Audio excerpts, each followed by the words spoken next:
Hello, good morning. പുതിയൊരു വീഡിയോയിലേക്ക് എല്ലാവർക്കും സ്വാഗതം. അപ്പോൾ ഇന്നൊരു അടിപൊളി സർപ്രൈസ് വീഡിയോ ആണ് പ്ലാൻ ചെയ്തിട്ടുള്ളത്. നടക്കുമോ ഇല്ലയോ എന്നൊന്നും അറിയില്ല. ഞാനിപ്പോൾ രാവിലെ വീട്ടിൽ നിന്ന് ഇറങ്ങിയിട്ടുണ്ട്. അപ്പോൾ എവിടെയാണ് പോകുന്നതെന്ന് വെച്ചാൽ ഇന്ന് എൻ്റെ ഏച്ചി വരുന്നുണ്ട് കേട്ടോ, ഷാർജയിൽ നിന്ന്. ഏച്ചി വന്നുകൊണ്ടിരിക്കുന്നുണ്ട്. അപ്പോൾ ഏച്ചീനെ കൂട്ടാൻ വേണ്ടിയിട്ട് ഞാൻ പോവുകയാണ്. ഞാൻ ഒറ്റയ്ക്കാണ് പോകുന്നത്. അപ്പോൾ വീട്ടിൽ ആരും അറിയില്ല, എല്ലാവർക്കും സർപ്രൈസ് കൊടുക്കാൻ വേണ്ടിയിട്ടുള്ള പരിപാടിയാണ്. ഞാനിപ്പോൾ അമ്പലത്തിൽ പോകുന്നതെന്നും പറഞ്ഞിട്ടാണ് ഞാൻ ഇറങ്ങിയിട്ടുള്ളത്. അപ്പോൾ ഓട്ടോ കയറാൻ വേണ്ടി പോവുകയാണ്. അപ്പോൾ വീഡിയോ എടുക്കാൻ പറ്റുമോ, എല്ലാവരും സർപ്രൈസ് ആവുമോ ഒന്നും അറിയില്ല. എന്തായാലും എന്നെക്കൊണ്ട് പറ്റുന്ന പോലെ ഞാൻ വീഡിയോ എടുത്തിട്ട് നിങ്ങൾക്ക് കാണിച്ചു തരാം. അപ്പോൾ എന്തായാലും ഞാൻ അങ്ങോട്ടേക്ക് പോട്ടെ. അങ്ങനെ ഞാനിത് ആ ഓട്ടോക്ക് പോകാൻ വേണ്ടിയിട്ട് നമ്മളെ ഇളയമേൻ്റെ വീട്ടിലെത്തിയിട്ടുണ്ട്. അപ്പോൾ ഇളയമേൻ്റെ മോൻ്റെ ഓട്ടോയിലാണ് ഞാൻ പോകുന്നത്. ഞാൻ ഏച്ചി കറക്റ്റ് എത്ര മണിക്ക് എത്തുമെന്ന് അറിയാത്തതുകൊണ്ട് നേരത്തെ വണ്ടിക്ക് പറഞ്ഞിട്ടുണ്ടായിട്ടില്ല. പെട്ടെന്ന് വിളിച്ച് പറഞ്ഞതുകൊണ്ട് ഏട്ടൻ റെഡിയാവുന്നതേ ഇല്ലൂ. അപ്പോൾ ഞാനിങ്ങനെ വെയിറ്റ് ചെയ്ത് നിൽക്കലാണ് കേട്ടോ. അപ്പോൾ അതിൻ്റെ ഇടയിൽ ഇളയമ്മ എന്നോട് പറഞ്ഞിട്ടുണ്ടായിനി, പിന്നെ സന്ധ്യയെ മാളു വരുന്നത് ഞാൻ ഇന്നലെ സ്വപ്നം കണ്ടിട്ടുണ്ടായിനി എന്നെല്ലാം പറഞ്ഞിട്ടുണ്ടായിന് കേട്ടോ. അതുപോലെ തന്നെ അനുവും 2 ദിവസം മുന്നേ പറഞ്ഞിട്ടുണ്ടായിന്, ആൻറ്റി ഞാൻ അമ്മ വരുന്നത് സ്വപ്നം കണ്ടിരിന്ന്. ഞാൻ പറഞ്ഞില്ലേ അന്ന് ഷോർട്ട് വീഡിയോ പറഞ്ഞ പോലെ ഓരോ തോന്നലായിരിക്കും അല്ലേ. അങ്ങനെ പിന്നെ നമ്മൾ വേഗം റെഡി ആയിട്ട് ഇതാ പോവുകയാണ്. അപ്പോൾ ഏച്ചി വിളിച്ചു പറഞ്ഞു പയ്യന്നൂരേക്ക് പോകാനാണ് പറഞ്ഞിട്ടുണ്ടായിന്.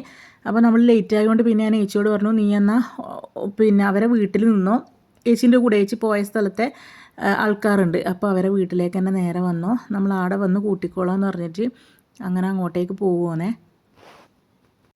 ഞാൻ ഫ്രണ്ട്സിൻ്റെ കൂടെ അമ്പലത്തിൽ പോകുന്നത്, എൻ്റെ ഫ്രണ്ട്സ് നീതു, രഹിന അങ്ങനെ എല്ലാവരും വരുന്നുണ്ട് എന്ന് പറഞ്ഞിട്ടാണ് ഞാൻ വീട്ടിൽ നിന്ന് ഇറങ്ങിയിട്ടുള്ളത്. ഒരുപാട് കള്ളത്തരം പറഞ്ഞിട്ടാണ് കേട്ടോ ഞാനൊന്ന് ഇറങ്ങിയത്. എന്താ വെച്ചാൽ ഇവരെ വിശ്വസിച്ചെടുപ്പിക്കണ്ടേ അതിന് വേണ്ടിയിട്ട്. അപ്പോൾ ആരും എണീറ്റിട്ടുണ്ടായിട്ടില്ല. ഞാൻ പിന്നെ രാവിലെ എണീറ്റ് കുളിച്ച് റെഡിയായി. ഏച്ചി എന്നോട് ഏകദേശം എത്താനായി എന്ന് പറഞ്ഞേരം ഞാൻ പെട്ടെന്ന് എണീറ്റ് വേഗം കുളിച്ച് റെഡിയായിട്ട് പിന്നെ പോയതാണ്. അപ്പോൾ ഏച്ചി എന്നോട് പറഞ്ഞു മാവിച്ചേരി എന്ന് പറയുന്ന സ്ഥലമുണ്ട് നമ്മുടെ വീട്ടിൻ്റെ അടുത്തില്ലേ, ആടത്തേക്ക് വന്നാൽ മതി എന്നിട്ട് നമ്മൾ ആടത്തേക്ക് പോവുകയാണ്. അപ്പോൾ ആടെ എത്തിയിട്ടാകുമ്പം ഞാൻ വിളിച്ചു തരാം. ഏച്ചി പിന്നെ അവരെ വീട്ടിലേക്കുള്ള വഴി പറഞ്ഞു തന്നു. അങ്ങനെ ഇതാ അങ്ങോട്ട് പോവുകയാണ്. അങ്ങനെ ഇതാ പെട്ടെന്ന് പോകുമ്പോഴത്തേക്ക് ഏച്ചി സൈഡിൽ നിന്നിട്ട് ഇങ്ങനെ കൈ കാണിച്ചു. അന്നേരമാണ് കേട്ടോ അനീഷേട്ടനും കണ്ടത്. അപ്പോൾ ഞാൻ അനീഷേട്ടനോട് എൻ്റെ ഫ്രണ്ട്സുകളെ കൂട്ടാനായിട്ട് പുതിയ സ്റ്റാൻഡിൽ നിന്ന് നിന്നിട്ട് നമുക്ക് അമ്പലത്തിൽ പോകാമെന്നും പറഞ്ഞിട്ടാണ് പറഞ്ഞിട്ടുണ്ടായത്. അങ്ങനെ ഏച്ചിയും വണ്ടിയിൽ കയറി നമ്മൾ അവരുടെ വീട്ടിലേക്ക് പോകാം. കുറച്ചുള്ളോട്ട് അങ്ങോട്ട് പോകണം. അപ്പം പറ്റിയും കാര്യങ്ങളെല്ലാം അറിയാനുള്ളത്. അപ്പോൾ ആ കണ്ട സന്തോഷത്തിൽ ഞാനിങ്ങനെ എല്ലാവരെ പറ്റിച്ചതും കാര്യം അങ്ങനെയെല്ലാം പറഞ്ഞിട്ടാണ് അങ്ങനെ പിന്നെ അവിടെ പോയി പിന്നെ വണ്ടിയിൽ വെച്ച് നമ്മൾ പിന്നെ നേരെ പോകുന്നത് വീട്ടിലേക്കല്ല. ആദ്യം നമ്മൾ പോകുന്നത് പയ്യന്നൂരേക്ക് തന്നെയാണ് കേട്ടോ. ടൗണിൽ അച്ഛൻ്റെ കടയിലേക്കാണ് പോകുന്നത്, അച്ഛനെ സർപ്രൈസ് ആക്കാൻ വേണ്ടിയിട്ട്. കാരണം അച്ഛൻ പിന്നെ രാത്രിയല്ലേ വീട്ടിലേക്ക് വരുമല്ലോ, അപ്പോഴത്തേക്ക് എന്തായാലും പിന്നെ ഏച്ചി വന്നത് അച്ഛനറിയും.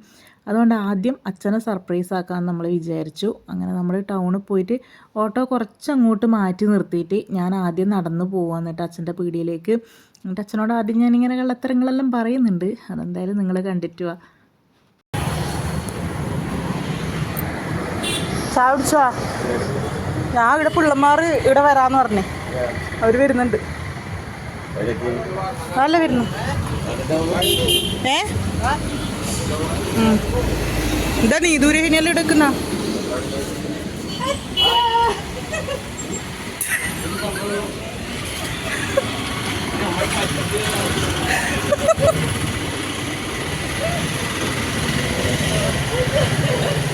അച്ഛനോട് ഞാൻ അമ്പലത്തിൽ പോകാൻ വേണ്ടിയിട്ട് എൻ്റെ ഫ്രണ്ട്സ് വന്നിട്ടുണ്ട്, അപ്പോൾ നമ്മൾ ഒന്നിച്ച് പോകാനാണ് എന്നെല്ലാം പറഞ്ഞിട്ടാണ് എന്നിട്ട് ആദ്യം പറഞ്ഞത്.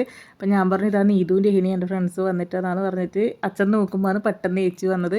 അപ്പോൾ അച്ഛൻ പറയുകയാണ് എന്നെ പറ്റിച്ചു അല്ലേ, നീയാണല്ലേ പറ്റിച്ചത് എന്നെല്ലാം പറഞ്ഞിട്ട് അച്ഛൻ പറയുമോന്ന്. അപ്പോൾ അച്ഛൻ പറയാം എനിക്കെന്തോ മനസ്സിലൊരു തോന്നൽ വന്നിനി, മിനിഞ്ഞാന്ന് ഷോപ്പിങ്ങിന് പോയിനി പറഞ്ഞാൽ എനിക്കെന്തോ തോന്നിയിനി. അത് ഏകദേശം ചേച്ചി ഈ ഒരു ഡിസംബർ ലാസ്റ്റ് വരുമെന്ന് പറഞ്ഞിട്ടുണ്ടായിനി, പക്ഷേ ഡേറ്റ് ഒന്നും പറഞ്ഞിട്ടില്ല കേട്ടോ. അപ്പോൾ അച്ഛൻ്റെ കടയിലെ ആൾക്കാരെല്ലാം അച്ഛനോട് പറയുകയാണ് കേട്ടോ, ചേച്ചീനെ കണ്ടതിൻ്റെ കാര്യങ്ങളെല്ലാം പറയുകയാണ്. അങ്ങനെ പിന്നെ നമ്മൾ നേരെ ഇതാ വീട്ടിൽ നമ്മളെ ഇളയമേൻ്റെ മോളെ വീടാണ് ഇടാ. അങ്ങനെ നമ്മൾ പെട്ടിയെല്ലാം നമ്മളെ ഏച്ചിയുടെ വീട്ടിൽ വെച്ചിട്ട് പിന്നെ നമ്മളെ വീട്ടിലേക്ക് പോവുകയാണ്. കുറച്ച് കഴിയുമ്പം പോയിട്ട് പെട്ടി എടുത്തിട്ട് വരാമെന്ന് വിചാരിച്ചിട്ട് കേട്ടോ. വീട്ടിലേക്ക് റോഡില്ലാത്തതുകൊണ്ട് നമ്മൾ എടുത്തിട്ട് തന്നെ പോകണം. അപ്പം വേഗം പോയിട്ട് അവർക്ക് സർപ്രൈസ് കൊടുക്കണ്ടേ, അതിന് ശേഷം വന്നിട്ട് പെട്ടിയെല്ലാം എടുക്കാമെന്ന് പറഞ്ഞിട്ട് അങ്ങനെ നമ്മൾ വീട്ടിലേക്ക് പോവുകയാണ്. അതിന് മുന്നേ ഇളയമേരെ വീട്ടിലൊന്ന് കയറിയിട്ട് ആടെയും കൂടി ഒന്ന് സർപ്രൈസ് കൊടുത്തിട്ടാണ് പോകുന്നത്. അപ്പോൾ ഞാൻ ഇളയമയൊന്ന് വന്ന് വാതിൽ തുറക്കുമെന്നും പറഞ്ഞിട്ട് വിളിച്ചിട്ടുണ്ട്. അപ്പോൾ ഇളയമ ഇങ്ങനെ വാതിൽ തുറക്കാൻ ഇപ്പം വരും കേട്ടോ. എന്നിട്ടാകുമ്പം പിന്നെ ഏച്ചിനെ കാണിച്ചു കൊടുക്കുക എന്ന് വെച്ചിട്ട് ഇങ്ങനെ വെയിറ്റ് ചെയ്യലാണ്. അങ്ങനെ ഞാനെന്തോ ആളേമ്മേനോട് അമ്പലത്തിൽ പോയിട്ട് വേഗം വന്നല്ലോ എന്ന് പറയുമ്പോൾ ഞാൻ പറഞ്ഞു തിരക്കുണ്ടായിട്ടില്ല, പിന്നെ വൈകുന്നേരം ഇനി ഒന്നും കൂടെ പോകാമല്ലോ എന്നെല്ലാം പറയുകയാണ്. അങ്ങനെ പിന്നെ ചേച്ചി പെട്ടെന്ന് ഓടി വന്ന് ഇളയമ്മേനെ കണ്ട്. പിന്നെ ഇത് നമ്മളെ അനീഷേട്ടൻ്റെ മോള് വന്നിട്ടുണ്ടായിനെ. ഓള് കലാമണ്ഡലത്തിലാണ് പഠിക്കുന്നത്. അപ്പോൾ ഓള് വന്നിട്ടുണ്ടായിനി. അങ്ങനെ ഓളെയും പോയി സർപ്രൈസ് കൊടുത്തു. നല്ല ഉറക്കത്തിലായിരുന്നു. പൊലച്ചക്കങ്ങാനാന്ന് ഇവിടെ എത്തിയിട്ടുണ്ടായിനി. അങ്ങനെ പിന്നെ ഓക്കും പോയി സർപ്രൈസ് കൊടുത്തു. അപ്പോൾ ഇളയമ്മേനോട് പറഞ്ഞു, നിന്നോട് ഞാൻ നേരത്തെ പറഞ്ഞല്ലേ ഓളെ സ്വപ്നം കണ്ടിനീന്ന്, എന്നിട്ട് നീ എന്നോടൊന്നും പറഞ്ഞിട്ടില്ലല്ലോ എന്ന് പറഞ്ഞു. ഞാൻ പറഞ്ഞു അന്നേരം പറഞ്ഞാലും നിങ്ങൾക്കൊന്നും ഈ സർപ്രൈസ് തരാൻ പറ്റൂലല്ലോ എന്ന് പറഞ്ഞു. അങ്ങനെ നമ്മളെ പൊന്നൂനെയും സർപ്രൈസാക്കി. പിന്നെ നമ്മളെ കിച്ചു കൂടെ കിടന്നുറങ്ങുന്നുണ്ടായിരുന്നു കേട്ടോ. പോയിട്ട് കിച്ചുവിനെയും കുത്തിപ്പൊക്കി അങ്ങനെ എല്ലാവരെയും എണീപ്പിച്ചിട്ട് നമ്മൾ പിന്നെ നേരെ വീട്ടിലേക്ക് പോകുവാനേ. അപ്പോൾ നമ്മൾ എത്തിയട്ടാ, ഞാൻ വീട്ടിലേക്ക് പോവുകയാണ്. അവിടെ പോയിട്ട് എല്ലാവരും ഒന്ന് ചെയ്യുന്നത് നോക്കിയിട്ട് ചേച്ചീനെ വിളിക്കാം.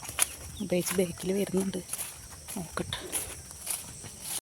ഞാൻ വീട്ടിലേക്ക് പോകുമ്പോഴത്തേക്ക് ചേച്ചിയുടെ മോള് പുറത്തുനിന്ന് തേങ്ങ ഇരിക്കുന്നുണ്ടായിനി. അപ്പോൾ ഓരോന്ന് പറഞ്ഞിട്ട് ഞാൻ അവരെല്ലാം അകത്തേക്ക് ആക്കിയിട്ടുണ്ട്. എനക്കൊരു ഗ്ലാസ് വെള്ളം എടുത്തുകൊണ്ടെത്താന്ന് പറഞ്ഞിട്ട് ഞാൻ അകത്തേക്ക് വിട്ടിട്ടുണ്ട് കേട്ടോ. അതിൻ്റെ ഇടയിൽ ഒരു കുഞ്ഞി കുറിയെല്ലാം തൊട്ടിട്ടുണ്ട്. അമ്പലത്തിൽ പോയതല്ലേ, അങ്ങനെ ഞാൻ ചേച്ചിയോട് വരാൻ പറഞ്ഞിട്ടുണ്ട്.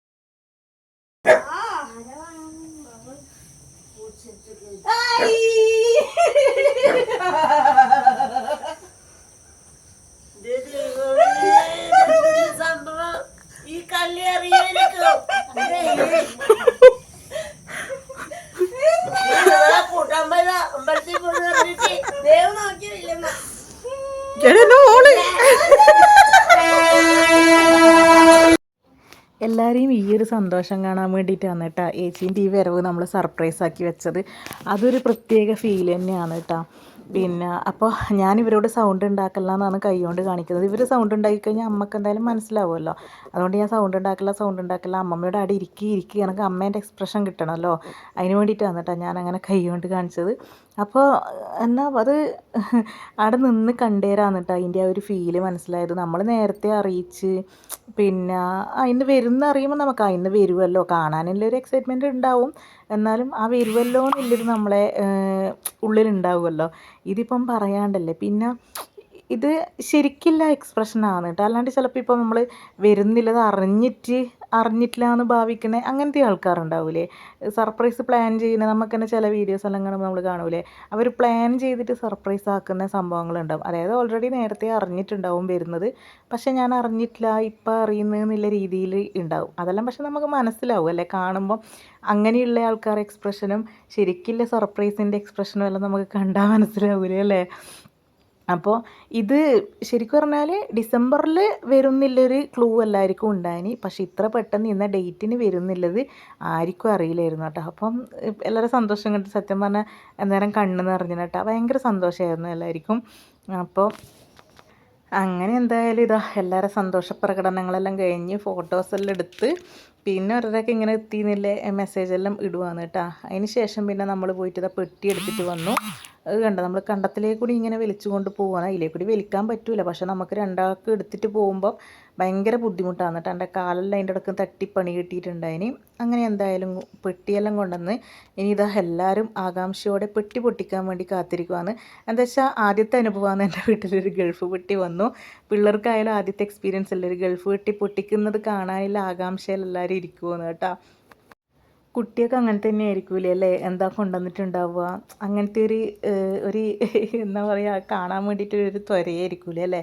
ചേച്ചി പോയിട്ട് ശരിക്കും ഒരു 5 മാസമേ ആയിട്ടില്ല, അതുകൊണ്ട് അവൾ അധികം സാധനങ്ങളൊന്നും കൊണ്ടുവന്നില്ല. എന്നാലും പിള്ളേർക്കില്ല കുറച്ച് സ്കെച്ച്, ചോക്ലേറ്റ്, പേന, പെൻസിൽ അങ്ങനത്തെ കുറച്ച് ഐറ്റംസ് എല്ലാം കേട്ടോ കൊണ്ട് കൊടുത്തത്. പിന്നെ വാച്ച്, ദേവൂട്ടിയെല്ലാം വാച്ച് കയ്യിൽ പിടിച്ച് നിൽക്കുന്നുണ്ട്. അതിൻ്റെ ഇടയിൽ ഇത് അപ്പൂന് വാച്ച് വാങ്ങാൻ മറന്നു എന്ന് പറഞ്ഞതുകൊണ്ടാണ് അപ്പു ഇങ്ങനെ വായും തുറന്നിരിക്കുന്നത്.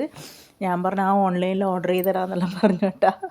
അപ്പൂന് കൊണ്ടുവന്നിട്ടുണ്ടായിനി, അവനെ പറ്റിച്ചതാണ്. അങ്ങനെ പിന്നെ ഇതാ സോപ്പ്, പിന്നെ പൗഡർ അങ്ങനത്തെ ഓരോ ഐറ്റംസ് എല്ലാം ഇങ്ങനെ പിന്നെ നമ്മൾ എടുത്തു വെക്കുവാണ്. അത് കഴിഞ്ഞ് നമ്മൾ ഫുഡെല്ലാം കഴിച്ചിട്ട് പിന്നെ ഞാനും ഏച്ചി നേരെ ഒന്ന് പയ്യന്നൂർ ടൗണിലേക്ക് പോവുകയാണേ. ഏച്ചിക്ക് കുറച്ച് സാധനങ്ങളെല്ലാം വാങ്ങിക്കാനുണ്ട് എന്ന് പറഞ്ഞേ. പിന്നെ ഞാൻ പിറ്റേ ദിവസം രാവിലെ തിരിച്ച് ചുഴലിയിലേക്ക് പോകുന്നതുകൊണ്ട് പിള്ളേർക്ക് ഡ്രസ്സ് എടുത്ത് കൊടുക്കണം എന്ന് ചേച്ചിക്ക് ഭയങ്കര ആഗ്രഹം. അപ്പം ഞാൻ പറഞ്ഞിട്ടുണ്ടായിന് ഇപ്പോൾ എടുക്കുകയൊന്നും വേണ്ട, എൻ്റെ ചേച്ചി പോയിട്ട് അത്രയേ ആയിട്ടുള്ളൂ, അങ്ങനെ പെട്ടെന്ന് വന്നതല്ലേ, 3 ആഴ്ച കഴിഞ്ഞാൽ തിരിച്ചു പോകും കേട്ടോ ചേച്ചി.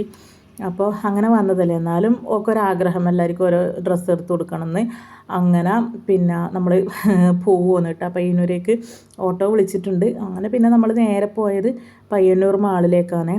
പയ്യന്നൂർ മാളിൽ പയ്യന്നൂർ പോപ്പിയിൽ നമ്മൾ കഴിഞ്ഞ പ്രാവശ്യം ഏച്ചി അങ്ങ് പോയിട്ട് ഓണത്തിന് നമുക്ക് പൈസ അയച്ചു തന്നിട്ടുണ്ടായിരുന്നു ഡ്രസ്സ് എടുക്കാൻ. അന്ന് നമ്മൾ പോപ്പിയിലാണ് പോയത്. അപ്പോൾ അവിടെ കുഴപ്പമില്ല, കുട്ടികളുടെ ഡ്രസ്സെല്ലാം നല്ല വിലക്കുറവാണ്, സെലക്ഷനും ഉണ്ട് കേട്ടോ. അപ്പോൾ ഞാനാ പറഞ്ഞത് നമുക്ക് അവിടെ തന്നെ പോവാം, നമ്മൾ വലിയൊരു അങ്ങനെ നമുക്ക് പരിധി നടക്കേണ്ടി വരില്ല. പിന്നെ അപ്പോൾ ആദ്യം നമ്മൾ വെറുതെ ഒന്ന് ട്രെൻഡ്സിൽ കയറി നോക്കി. പിന്നെ അവിടുന്ന് അങ്ങനെയൊന്നും കിട്ടിയിട്ടില്ല. പിന്നെ നമ്മളിതാ നേരെ പോപ്പിയിലേക്ക് പോകുന്നത്, നല്ല ഓഫറിലുണ്ട് കേട്ടോ. അങ്ങനെ പിന്നെ എന്താണ് സാധനങ്ങളെല്ലാം വാങ്ങി നേരെ ഓപ്പോസിറ്റ് കടയിൽ നമ്മളെ കിച്ചു ഉണ്ട് കേട്ടോ. അതാണ് അങ്ങോട്ടേക്ക് ഞാൻ നോക്കിയത്. പിന്നെ അങ്ങനെ ചേച്ചി കിച്ചുവിനോട് പറയാൻ പോകുന്നു നമ്മൾ പോകുന്നതെന്ന്. അങ്ങനെ അവിടെ നിന്ന് ഇറങ്ങിയിട്ട് പിന്നെ എന്തെങ്കിലും വെള്ളമോ എന്തെങ്കിലും കുടിച്ചിട്ട് പോകാമെന്ന് പറഞ്ഞിട്ട് അവിടെ ഇരിക്കലാണ്. അപ്പം ഞാൻ അവിടെ ഇരിക്കുന്നുണ്ട്. ചേച്ചി ഓർഡർ കൊടുക്കാൻ വേണ്ടി പോയിട്ടുണ്ട് കേട്ടോ. അപ്പോൾ ബർഗറും പിന്നെ എന്താണ് വേറെ ഒരു സാധനം കൂടെ വാങ്ങിയിന്, അവിൽ മിൽക്കില്ലേ, അതും കേട്ടോ. ആ മാളിൽ നിന്ന് തന്നെയാണ് പിന്നെ കഴിച്ചിട്ടുണ്ടായിനി. അപ്പോൾ അതെനിക്ക് വലിയ ഇഷ്ടമായിട്ടില്ല. മുകളിലിങ്ങനെ ഐസ്ക്രീം കാണാനെല്ലാം നല്ല ലുക്ക് ഉണ്ടെങ്കിലും ഇതിൻ്റെ അകത്ത് ഫുള്ളില്ലേ മറ്റേ പുട്ടുക്കടലയില്ലേ, നമ്മൾ മിക്സറിൻ്റെ അകത്തിലുണ്ടാകുന്ന കുഞ്ഞിക്കടല, ഫുള്ള് ആ കടലയായിരുന്നു കേട്ടോ. അതുകൊണ്ട് ഭയങ്കര ബോറായിരുന്നു ആ സാധനം. പിന്നെ പൈസ കൊടുത്ത് വാങ്ങിയതല്ലേ എന്ന് വെച്ചിട്ട് ഫുള്ള് കോരി തന്നിട്ടുണ്ടായിനെ. അങ്ങനെ നമ്മളെ പർച്ചേസിങ്ങും കാര്യങ്ങളെല്ലാം കഴിഞ്ഞ് നമ്മളിതാ നേരെ വീട്ടിലേക്ക് പോവുകയാണ്. ഇതിന് ശേഷം നമുക്ക് അമ്പലത്തിൽ പോകാനുണ്ട് ആരാധനക്ക്. അപ്പോൾ വീട്ടിൽ പോയി കുളിച്ച് റെഡിയായിട്ട് വേണം ഇനി അമ്പലത്തിലേക്ക് പോകാൻ. നമ്മൾ വരുമ്പോഴത്തേക്ക് എല്ലാവരോടും റെഡിയായി ഇരിക്കാൻ പറഞ്ഞിട്ടുണ്ടായിന്. എന്നാൽ പിന്നെ പോയിട്ട് നമ്മൾ രണ്ടാളും കൂടെ റെഡിയായാൽ മതിയല്ലോ. അമ്പലത്തിൽ ഇതുവരെ രാത്രി പോകാൻ പറ്റിയിട്ടുണ്ടായിട്ടില്ല. അങ്ങനെ ഒന്ന് അമ്പലത്തിൽ പോകണം. അപ്പോൾ അമ്പലത്തിൽ പോയതിൻ്റെ വിശേഷം ഞാൻ അടുത്ത വീഡിയോ ആയിട്ട് പോസ്റ്റ് ചെയ്യാം. പിന്നെ നമ്മൾ പോകുമ്പോഴത്തേക്ക് എല്ലാവരും റെഡിയായി ഇരുന്നിട്ടുണ്ട്. പിന്നെ കൊണ്ടുവന്ന ഡ്രസ്സെല്ലാം എല്ലാവർക്കും ഇങ്ങനെ കാണിച്ചു കൊടുക്കുമെന്നിരുന്നു. അപ്പോൾ ഇത്രയേ ഉള്ളൂ നമ്മൾ ഇന്നത്തെ ഒരു വീഡിയോ. ഒരു ഹാപ്പി വ്ളോഗായിരുന്നു. അപ്പോൾ വീഡിയോ ഇഷ്ടപ്പെട്ടിട്ടുണ്ടെങ്കിൽ എല്ലാവരും ലൈക്ക് ചെയ്യുക, ഷെയർ ചെയ്യുക, കമൻറ്റ് ചെയ്യുക. അതേപോലെ ചാനൽ ആദ്യമായിട്ട് കാണുന്നവരാണെങ്കിൽ ഒന്ന് സബ്സ്ക്രൈബ് ചെയ്ത് സപ്പോർട്ടോട് ചെയ്യുക.